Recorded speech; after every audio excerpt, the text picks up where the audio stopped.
perhaps thousands of people working in them at the moment. So, what's your criteria for the book? What's your working definition of genius for the Well, people that you profile?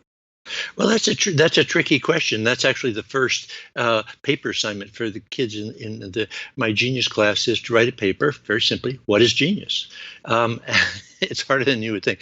So you can come up with different long-winded explanations, but let me give you a definition that sort of cuts to the chase. Actually, I got on this, now that I think of it, by something that Elon Musk said about genius at one point. But building on that, here's my definition of genius, and it is an equation, almost a mathematical equation. G equals S times N times D. So what the heck does all that mean? Well, genius equals significance times number of people impacted by that significance times the duration of the impact. So if we take something to exemplify how this might work, if we take something like Fleming's discovery of penicillin. Now, penicillin is hugely important. It saves lives, estimated to save 200 million lives over time. Um, that I would posit is a more significant event than Kanye West, who's a very interesting character, a very interesting creative artist.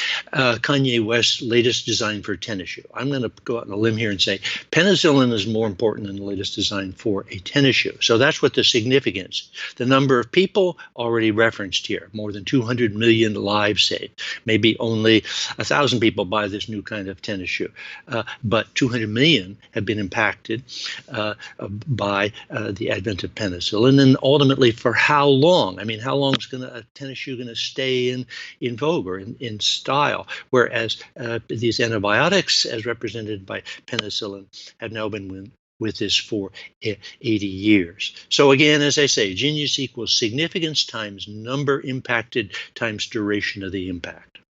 And so, what this opens you up to is not simply just a genius in, say, the sciences, but it opens up to the arts and to the political sphere and the civic sphere.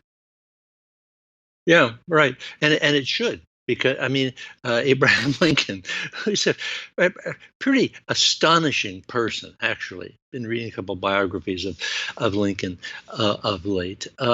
Lincoln's an astonishing person, and he's even more astonishing when you look at political discourse today. You look at political thought. You look at public morality, private morality as represented by politicians. It's astonishing. I thought the world was supposed to get better. But so that's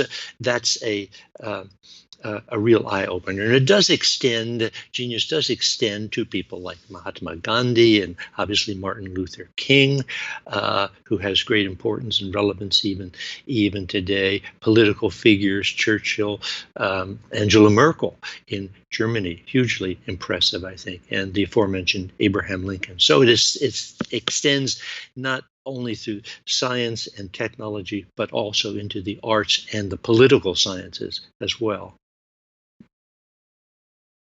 Okay, so the first thing you try to tackle in your book is just